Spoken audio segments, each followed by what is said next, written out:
Hay momentos en tu vida en los que todo parece perdido.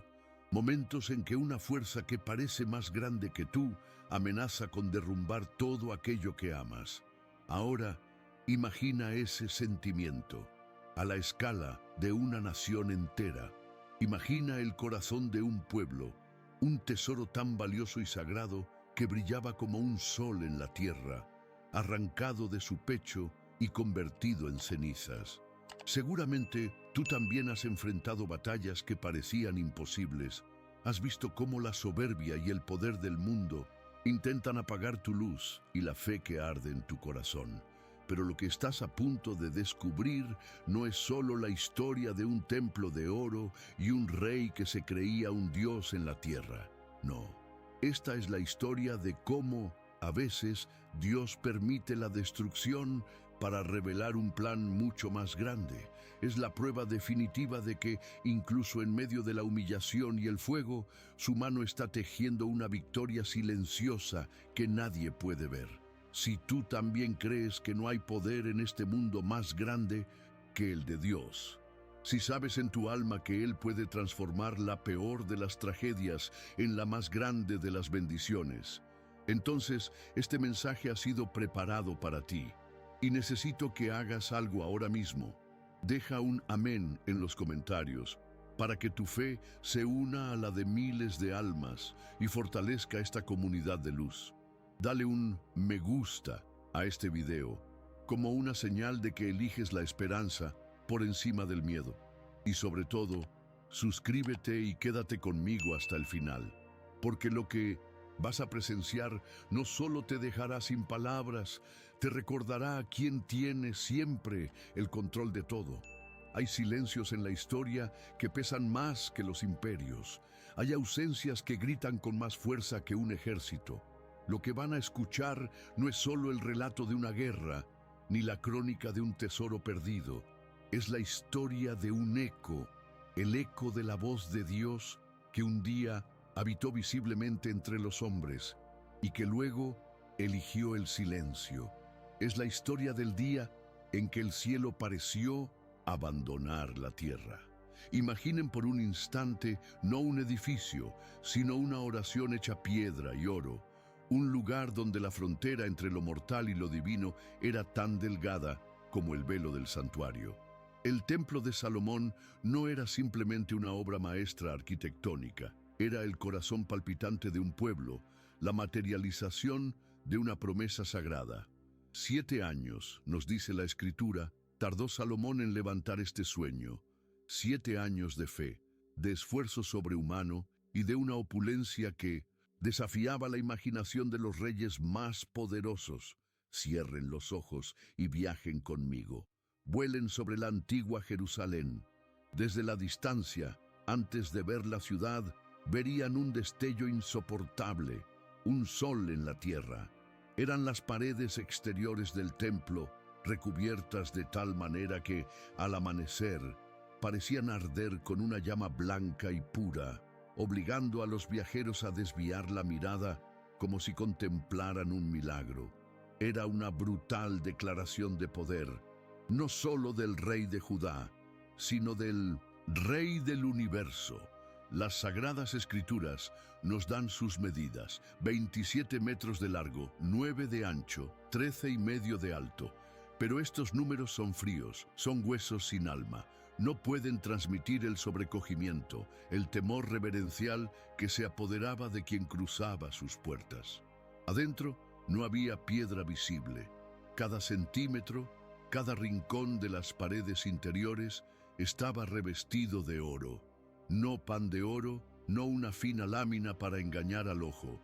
Era oro macizo, pesado, martillado, sobre la madera más noble y perfumada del mundo antiguo, el cedro del Líbano.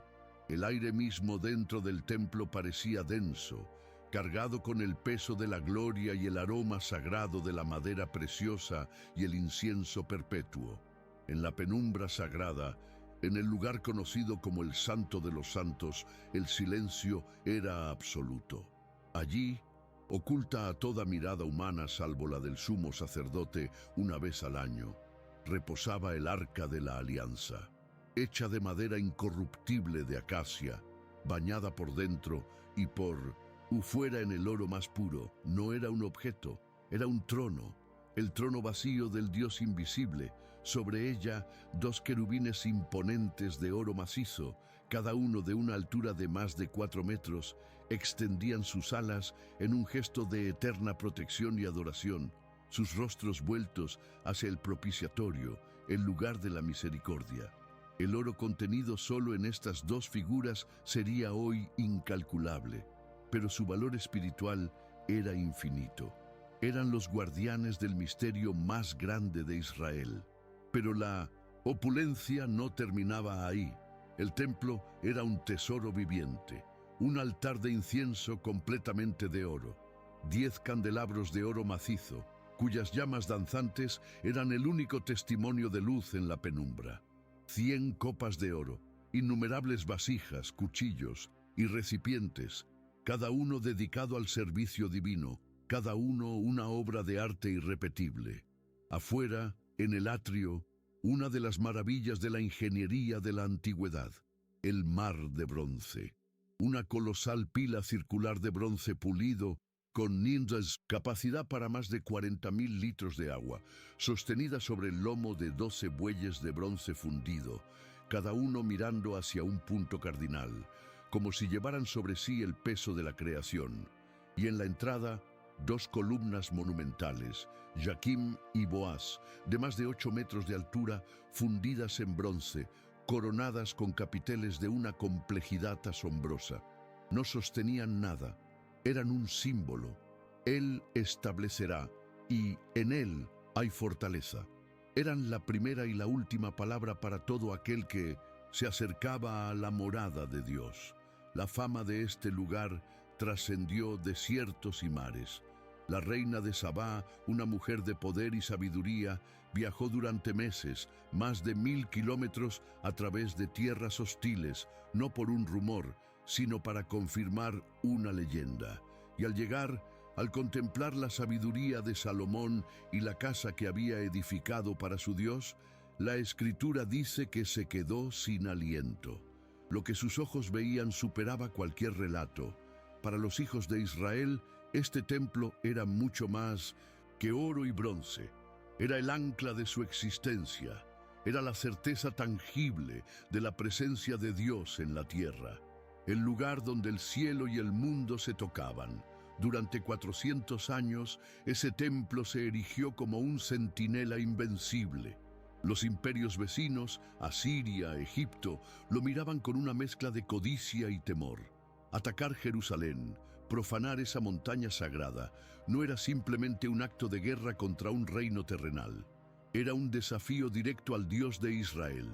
Una blasfemia que nadie, en su sano juicio, se atrevía a cometer. Hasta que llegó él, un hombre que no se consideraba un simple rey, un hombre cuya ambición era tan vasta como el firmamento y cuya crueldad era tan fría como la noche del desierto. Desde el norte, desde la tierra de los ríos gemelos, avanzaba una sombra, un ejército cuya disciplina era la muerte y cuyo Dios era el poder. Y a su cabeza un nombre que haría temblar los cimientos del mundo conocido, Nabucodonosor. Él no solo quería los tesoros del templo, quería humillar al Dios al que servían. Quería demostrar que no había más divinidad en la tierra que la fuerza de su propia voluntad. Y la mirada de esa voluntad estaba fija como una flecha envenenada en la ciudad santa de Jerusalén. Nabucodonosor no era un hombre, era una tempestad. Al ascender al trono de Babilonia en el año 605 a.C., no heredó un reino, sino una máquina de conquista forjada en el fuego y la sangre de sus predecesores. El profeta Daniel, en una visión, lo describiría como la cabeza de oro de la estatua que representaba a todos los imperios. Y no era una hipérbole. Era un hombre que se veía a sí mismo como el epicentro del mundo, el elegido de los dioses para gobernar sobre la humanidad. Su orgullo no era un defecto, era el motor de su existencia, la filosofía de su imperio. Su ejército era el reflejo de su voluntad. implacable, eficiente, aterrador. 180.000 hombres, pero no era el número lo que paralizaba a sus enemigos, sino su letal especialización. Eran maestros del asedio, ingenieros de la destrucción, habían perfeccionado el arte de hacer caer ciudades. Sus tácticas eran una sinfonía de terror psicológico y fuerza bruta. Los soldados vestían armaduras de bronce que, bajo el sol del desierto, convertían a las legiones en un río de luz cegadora, un espejismo mortal que avanzaba inexorablemente. Sus escudos eran murallas portátiles, sus lanzas de hierro eran bosques de muerte y sus espadas curvas, las temibles copis, eran extensiones de sus brazos, diseñadas para cegar vidas con una facilidad espantosa. Pero el verdadero genio babilónico residía en sus máquinas de guerra. Construían torres de asedio de madera, fortalezas móviles de más de 20 metros de altura que se arrastraban lentamente hacia las murallas de una ciudad. Imaginen el terror de los defensores al ver cómo estas bestias de madera, repletas de arqueros de élite, se elevaban por encima de sus propias defensas, listas para vomitar una lluvia de flechas y soldados. Y luego el sonido que rompía los nervios antes que las puertas, el golpeteo rítmico y ensordecedor de los arietes, gigantescos troncos de árbol con sus puntas reforzadas en hierro, suspendidos por cadenas y manejados por decenas de hombres, que golpeaban una y otra vez, día y noche, como el latido de un corazón infernal que anunciaba la muerte inminente de la ciudad. La estrategia de Nabucodonosor era de una paciencia sádica. No se apresuraba. Rodeaba la ciudad, condenada, construyendo un muro de asedio a su alrededor, cortando toda fuente de agua y alimento, y luego esperaba. Se sentaba en su campamento, observando cómo la ciudad se consumía desde dentro. Sabía que el hambre era un arma más poderosa que cualquier espada. Sabía que el espectro de la inanición convertiría a los padres en enemigos de sus hijos, a los vecinos en bestias. El desespero, la enfermedad y la locura harían su trabajo. Él solo tendría que entrar a recoger los restos. El libro de 1905, Daniel nos da una ventana a su psique, un hombre de un orgullo tan colosal que se atrevió a construir los jardines colgantes, una de las 7 maravillas, no por amor a su esposa, sino como un monumento a su propio poder, capaz de crear montañas donde no las había. Un hombre que soñó con reconstruir la Torre de Babel, no como una estructura, sino como una declaración, que él, Nabucodonosor, podía alcanzar los cielos por sus propias manos. Cuando este hombre, este Dios autoproclamado, miró hacia el sur y vio el pequeño reino de Judá, no vio una nación, vio una anomalía, una afrenta. ¿Cómo osaba este insignificante reino, con su templo a un Dios invisible, existir sin doblar la rodilla ante él? Peor aún, sus habitantes proclamaban que su Dios era el creador de todo, superior a Marduk, el gran dios de Babilonia. Para Nabucodonosor, esto no era una diferencia teológica, era una insubordinación cósmica, era intolerable. Ya había sometido al poderoso Egipto, había aplastado los restos del imperio asirio, controlaba todas las rutas comerciales vitales. Reyes y faraones pagaban tributo a su nombre. Ciudades enteras abrían sus puertas y se postraban ante la mera noticia de la proximidad de su ejército.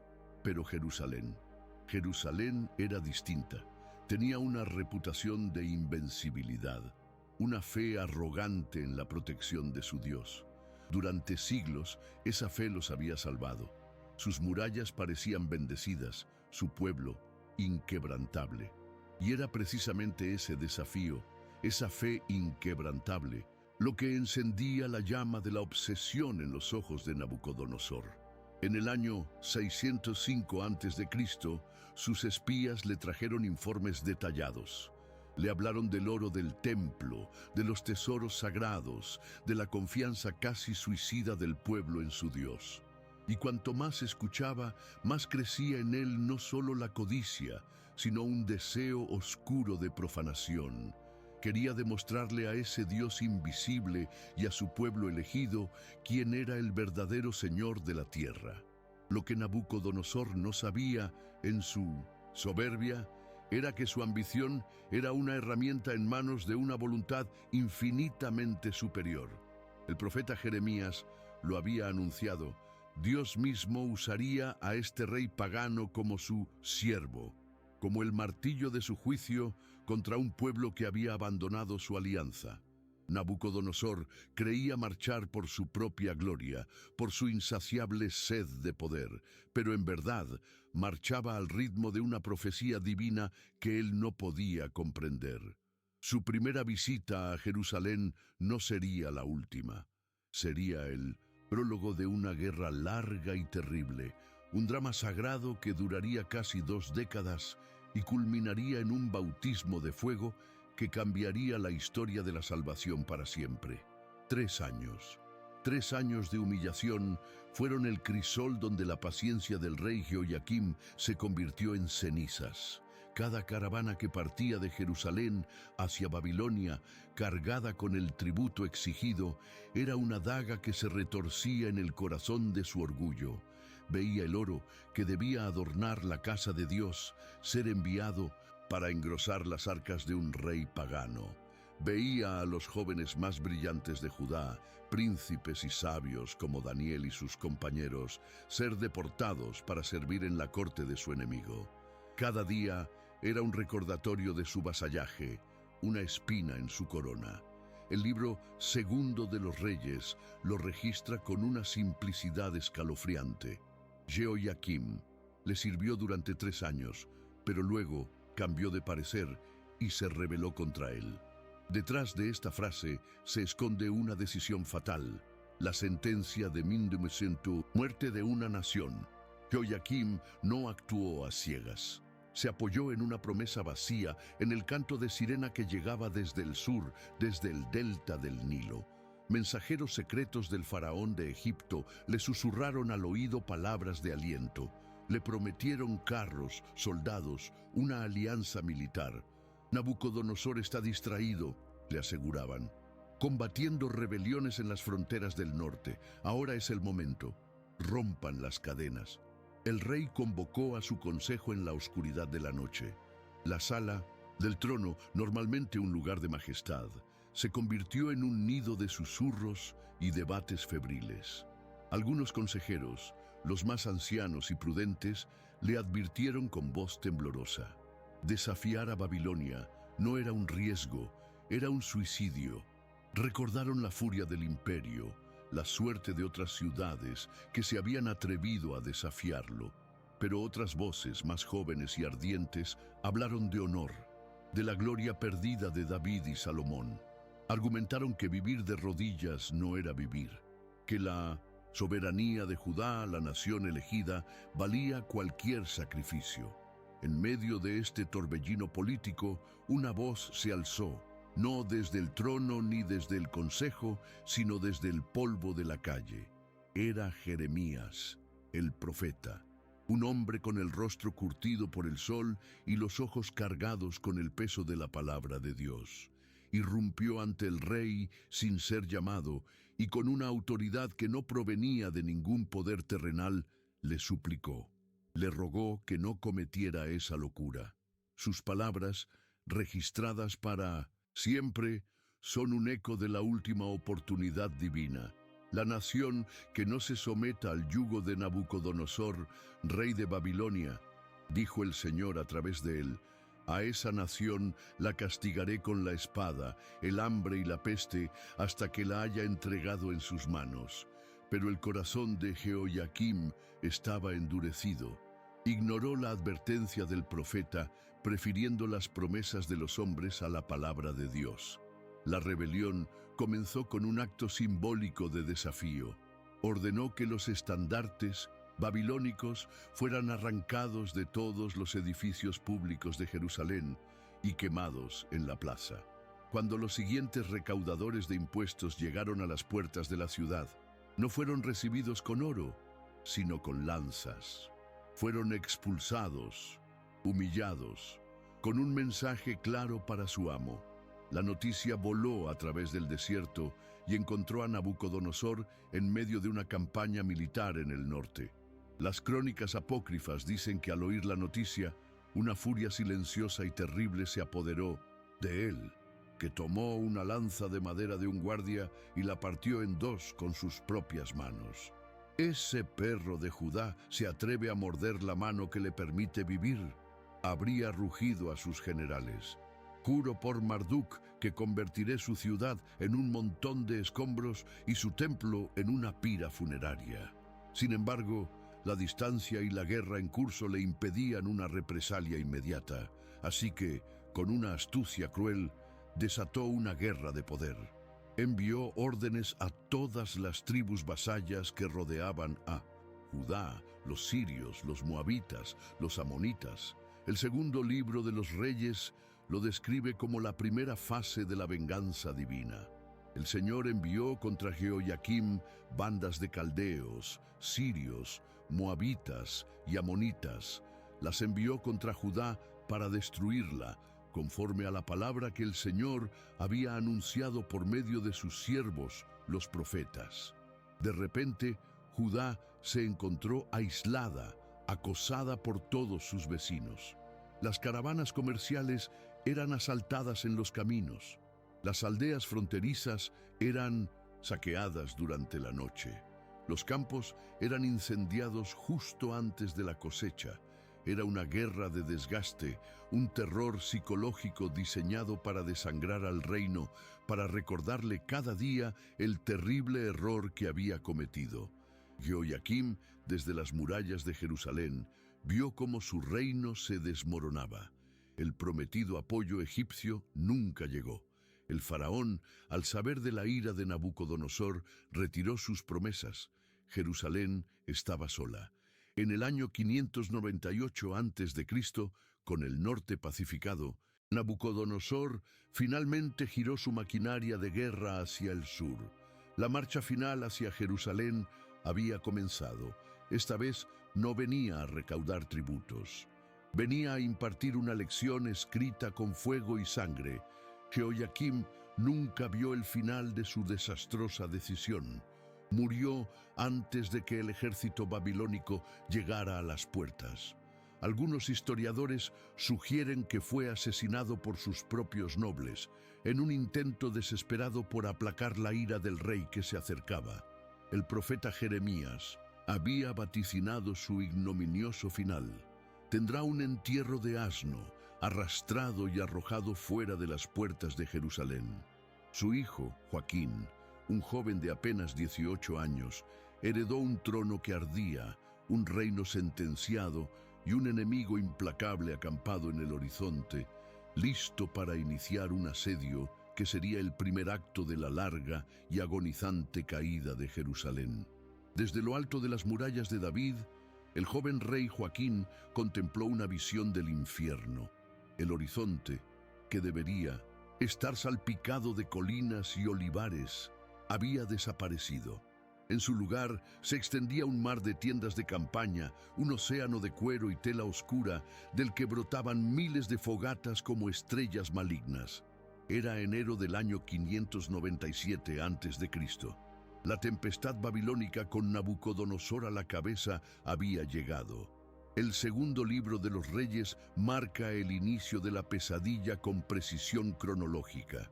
En el 9º año de su reinado, en el 10º mes, el día 10 del mes, Nabucodonosor, rey de 1900 Babilonia, vino con todo su ejército contra Jerusalén, acampó frente a ella y construyó a su alrededor un muro de asedio. Este muro no era una simple empalizada. Era una declaración de intenciones, era un círculo de estrangulamiento. Jerusalén se había convertido en una jaula gigante. Nadie entraba, nadie salía. Las primeras semanas transcurrieron en un silencio tenso y ominoso. Los babilonios no atacaban. No lanzaban sus máquinas de guerra, simplemente esperaban, como un depredador que observa a su presa debilitarse. Dentro de la ciudad, los almacenes de grano aún estaban llenos y una fe desafiante mantenía alta la moral. Pero cada día, las reservas disminuían un poco más. Cada día, la esperanza se erosionaba como la piedra bajo una llovizna persistente. 3 meses. Solo 3 meses de asedio bastaron para que la realidad aplastara la fe del joven rey. Al ver que ninguna ayuda llegaba y que el hambre comenzaba a mostrar su rostro macilento en las calles, Joaquín tomó una decisión desesperada. En un último intento de salvar a su pueblo, se rindió. Salió por las puertas de la ciudad, no como un guerrero, sino como un suplicante, acompañado por su madre, sus siervos y toda la corte real, para entregarse personalmente a Nabucodonosor. Fue un acto de humildad, pero se encontró con un muro de crueldad. Nabucodonosor aceptó la rendición, pero no ofreció misericordia. Trató al rey de Judá como un simple trofeo, lo encadenó y lo envió al exilio en Babilonia, y con él deportó a la élite de la nación, 10.000 de sus mejores ciudadanos, los artesanos que mantenían la ciudad, los soldados que la defendían, los nobles que la gobernaban, los escribas que guardaban su historia.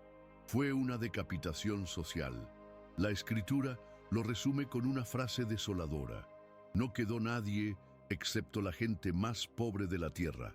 Pero Nabucodonosor no destruyó la ciudad. Aún no. Su humillación debía ser más profunda. En lugar de anexionar Judá, instaló un rey títere. Puso en el trono a Sedecías, el tío de Joaquín.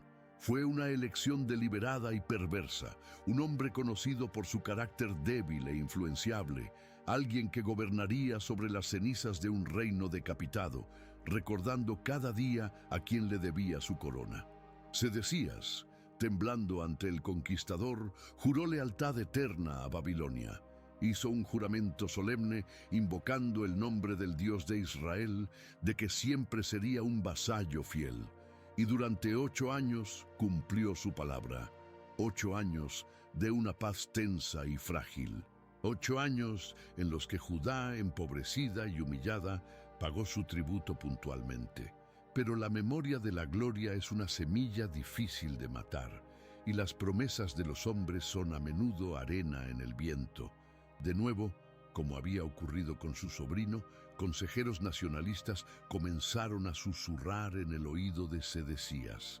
De nuevo, llegaron mensajes secretos de un nuevo faraón en Egipto, prometiendo alianzas y revueltas, y Sedecías, débil y presionado, olvidó su juramento sagrado. Cometió el mismo, idéntico y catastrófico error que Jehoiakim. Rompió su pacto con Babilonia. En enero del 588 a.C., la noticia llegó a Nabucodonosor. La reacción fue inmediata y terrible. Había sido traicionado 2 veces por el mismo reino insignificante. Había perdonado la ciudad una vez. No habría una tercera oportunidad. Su paciencia, un recurso ya escaso, se había agotado por completo. De nuevo, el vasto ejército babilónico se puso en marcha.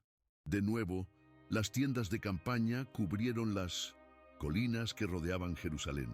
Pero esta vez, el aire no estaba cargado de tensión, sino de una promesa de aniquilación total. Este segundo asedio no se parecería en nada al primero. Duraría 2 años y medio, 30 meses de una agonía lenta, metódica e inimaginable. El libro del profeta Jeremías, testigo ocular del horror, nos lo describe. La hambruna se agravó en la ciudad hasta el punto de que no había pan para la gente del pueblo. La comida se acabó. La gente comenzó a hervir el cuero de sus sandalias y cinturones para engañar a sus estómagos. Luego comieron la hierba que crecía entre las grietas de las calles. Cuando no quedó nada, cazaron ratas, palomas, cualquier cosa que se moviera.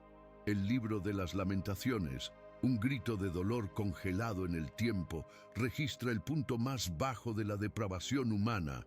Las manos de mujeres compasivas cocinaron a sus propios hijos, se convirtieron en su alimento. Madres, en la locura del hambre, quitaron la vida a los hijos que habían traído al mundo. Los niños pequeños mendigaban pan por las calles y se desmayaban, muriendo en los brazos de sus madres. Los ancianos simplemente se acostaban en un rincón y esperaban la muerte. El hedor de la descomposición se mezclaba con el polvo, creando una atmósfera irrespirable. Jerusalén se había convertido en un infierno en la tierra, una tumba a cielo abierto. Sedecías, atrapado en su palacio, observaba con horror cómo su reino se devoraba a sí mismo. Intentó escapar, buscó pasadizos, secretos, pero la muralla babilónica era una serpiente de acero y vigilancia que ahogaba la ciudad por completo. Estaba preso, condenado a presidir la muerte de su propio pueblo, una muerte que él mismo había provocado. Finalmente, en julio del año 586 a.C., después de 900 días de asedio ininterrumpido, una sección de la muralla norte, debilitada por los arietes y la negligencia de sus defensores famélicos, se derrumbó. Era el 9º día del 4º mes, una fecha que quedaría marcada a fuego en la memoria de Israel. El estruendo de las piedras al caer fue el pistoletazo de salida para el acto final. A través de la brecha, bajo la luz de la luna, se derramó un torrente de soldados babilónicos. Entraron gritando, no con el grito de la batalla, sino con el aullido de bestias hambrientas de sangre, desatando la furia acumulada durante 2 años y medio de frustrante asedio. La ciudad fue invadida. Lo que siguió no fue una batalla, fue una masacre. Los pocos soldados judíos que quedaban, debilitados por el hambre, fueron aniquilados en minutos. Sedecías, en un último y patético intento de salvar su vida, huyó con un pequeño grupo de guardaespaldas por una puerta oculta en el jardín del rey, en la oscuridad de la noche. Pero su escape fue breve. Fue capturado en las llanuras de Jericó y llevado ante Nabucodonosor, quien había establecido su campamento en Ribla. El juicio fue breve y la sentencia de una crueldad diseñada para destruir no solo el cuerpo, sino también el alma. Nabucodonosor obligó a Sedecías a mirar mientras sus propios hijos eran degollados frente a él, uno por uno. Después, cuando la imagen del asesinato de su descendencia era lo último que sus ojos habían visto, los soldados babilónicos le sacaron los ojos, lo cegaron. La última visión de su vida fue la aniquilación de su linaje. Ciego y encadenado, fue arrastrado a Babilonia para morir en una mazmorra. Pero la venganza personal del rey no era suficiente. Jerusalén debía ser borrada.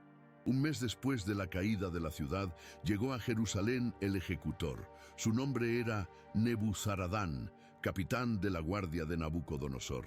No era un simple soldado, era un especialista en destrucción sistemática. Tenía órdenes directas y precisas, no dejar piedra sobre piedra. Su primer objetivo fue el Templo de Salomón. Durante 400 años había sido un santuario intocable, protegido no tanto por sus murallas como por el temor a la presencia divina que lo habitaba. Ahora, soldados paganos, con sus botas cubiertas del polvo y la sangre de la ciudad, caminaban por sus atrios sagrados, con hachas en una mano y antorchas en la otra. Comenzaron con el saqueo metódico. El segundo libro de los Reyes lo detalla con la frialdad de un inventario fúnebre. Los caldeos hicieron pedazos las columnas de bronce, las basas y el mar de bronce que estaban en la casa del Señor, y se llevaron todo el bronce a Babilonia. El sonido del metal sagrado siendo destrozado con mazos resonó por toda la ciudad moribunda. Las columnas Jaquim y Boaz, que habían visto pasar a generaciones de fieles, fueron derribadas. El mar de bronce esa obra maestra de la fundición, fue partido en trozos para facilitar su transporte. Luego, los tesoros más pequeños, las palas, los apagadores, las cucharas, las vasijas, cada objeto, por humilde que fuera, que había sido consagrado para el culto al Dios Altísimo, fue arrojado en sacos como vil botín de guerra. Las copas que habían contenido las ofrendas se convirtieron en recipientes para que los soldados bebieran vino barato. El momento de máxima profanación llegó cuando forzaron el velo y entraron en el Santo de los Santos, el lugar más sagrado de la tierra, donde se creía que la misma gloria de Dios residía. Fue pisoteado por hombres impuros, y allí se encontraron con un misterio. El Arca de la Alianza, el objeto más sagrado de Israel, había desaparecido. La Biblia guarda un silencio absoluto sobre su destino. Fue escondida por el profeta Jeremías antes de la invasión. Como sostienen algunas tradiciones, fue destruida en el caos, o fue llevada a Babilonia como el trofeo final, un secreto demasiado terrible para ser registrado. Nunca lo sabremos. Su desaparición marca el fin de una era. Cuando ya no quedó nada de valor que saquear, Nebuzaradán dio la orden final. Fuego.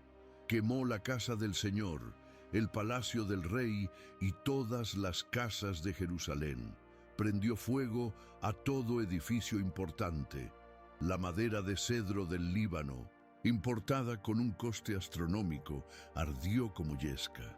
Las llamas, alimentadas por los tapices, los aceites sagrados y la propia madera del templo, se elevaron hacia el cielo en una columna de humo negro y espeso, una señal fúnebre que podía verse a kilómetros de distancia. El oro de las paredes se derritió, llorando lágrimas doradas que se mezclaron con las cenizas. El templo de Salomón, la morada de Dios en la tierra, dejó de existir. Las caravanas del botín se arrastraron lentamente de regreso a Babilonia, un largo y lúgubre cortejo fúnebre que transportaba los restos destrozados del lugar más sagrado del mundo. Al llegar a la capital del imperio, Nabucodonosor, en un acto de suprema propaganda, ordenó que los tesoros del templo fueran exhibidos en una procesión triunfal por las calles de la ciudad. Quería que cada uno de sus súbditos viera la prueba irrefutable de su poder: los candelabros, las vasijas, los restos de bronce. El mensaje era claro y brutal. El Dios de los judíos no había sido capaz de proteger ni su propia casa. Por lo tanto, Marduk, el dios de Babilonia, era superior. El libro de Daniel registra el destino final de los objetos sagrados. Fueron llevados a la tierra de Sinar, a la casa de su Dios, y depositados en la casa del tesoro de su Dios. El templo de Marduk, la gran pirámide escalonada que dominaba Babilonia, ahora tenía una nueva ala dedicada a los trofeos de Jerusalén. Los candelabros que habían iluminado el lugar santo ahora arrojaban su luz sobre los ritos paganos. Las copas consagradas para las libaciones al Dios verdadero se convirtieron en mudos adornos en honor a ídolos de piedra y arcilla. Para Nabucodonosor y sus sucesores eran la prueba definitiva de su victoria, no solo militar, sino también celestial. Y así, durante décadas, los utensilios sagrados permanecieron en silencio como prisioneros de guerra en una tierra extraña. Se convirtieron en piezas de museo mostradas a dignatarios visitantes como curiosidades de un reino conquistado. El tiempo pasó. Nabucodonosor murió. Su imperio, que parecía eterno, comenzó a mostrar grietas. Y entonces, en una sola noche del año 539 a.C., 47 años después de la destrucción de Jerusalén, la paciencia de Dios llegó a su fin. El capítulo 5 de Daniel nos transporta a una escena de decadencia y blasfemia. Belsasar, el nieto de Nabucodonosor, ahora en el trono, ofreció un gran banquete para 1000 de sus nobles. En la embriaguez y la arrogancia de la fiesta, Tuvo una idea, una provocación final y definitiva contra el Dios de los exiliados. Mandó traer los utensilios de oro y plata que su padre Nabucodonosor había sacado del templo de Jerusalén, para que bebieran en ellos el rey y sus grandes, sus mujeres y sus concubinas. Imaginen la escena. Las copas sagradas, diseñadas para el servicio más santo, ahora llenas de vino, pasando de mano en medio de una orgía palaciega. Nobles borrachos brindando y alabando a sus dioses de oro, plata, bronce y madera, usando los mismos recipientes que habían sido tocados por los sumos sacerdotes de Israel. Fue el último insulto, la profanación definitiva. Y la respuesta divina fue inmediata, silenciosa y absolutamente aterradora. En aquella misma hora aparecieron los dedos de una mano de hombre que escribían delante del candelero sobre lo encalado de la pared del palacio real, y el rey veía la palma de la mano que escribía. La música se detuvo, las risas se ahogaron en las gargantas. Un silencio mortal cayó sobre el salón del banquete. Todos los ojos se clavaron en la pared, donde una mano, sin brazo, sin cuerpo, trazaba lentamente palabras de fuego. Mene, Mene, Tekel, Uparsin. El rostro del rey se demudó. Sus rodillas comenzaron a temblar. El terror puro se apoderó de él. Llamaron a Daniel, ya un anciano de más de 80 años, el último vestigio de la sabiduría del Dios cautivo. Se paró frente al rey tembloroso y sin miedo leyó y tradujo la sentencia de Dios sobre el imperio babilónico. Mene, contó Dios tu reino y le ha puesto fin. Tekel, pesado has sido en balanza y fuiste hallado falto. Peres, tu reino ha sido roto y dado a los medos y a los persas. La escritura concluye con una simplicidad lapidaria. Aquella misma noche fue muerto Belsasar, rey de los caldeos. Mientras la fiesta se ahogaba en terror, los ejércitos de Ciro el persa, que habían desviado el río Éufrates, entraban en la ciudad sin oposición. El gran imperio babilónico, la cabeza de oro, cayó en una sola noche. Ciro el persa tenía una política radicalmente diferente a la de sus predecesores.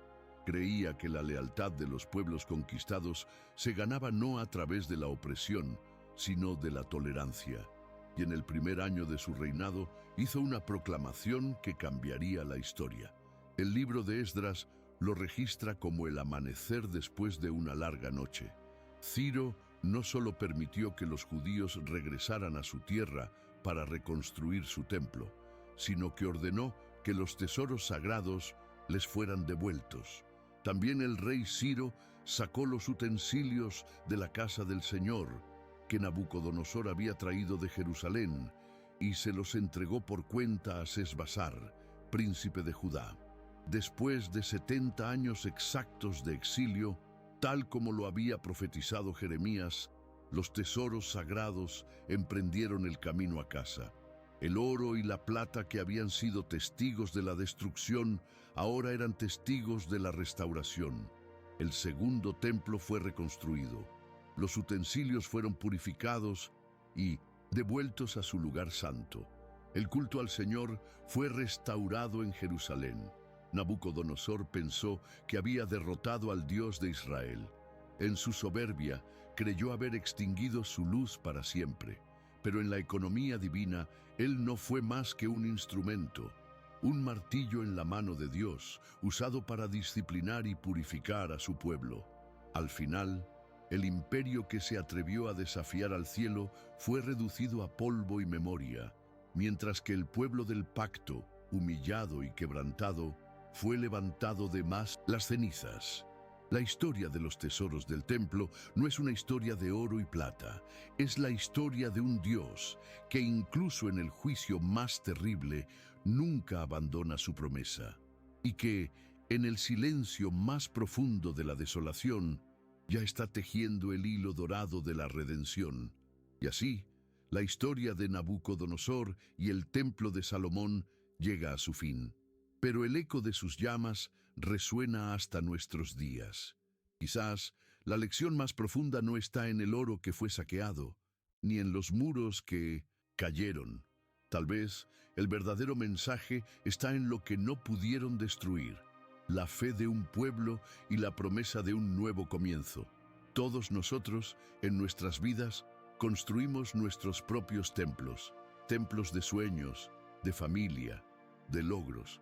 Y a veces, la vida, como un ejército implacable, parece querer derrumbarlo todo.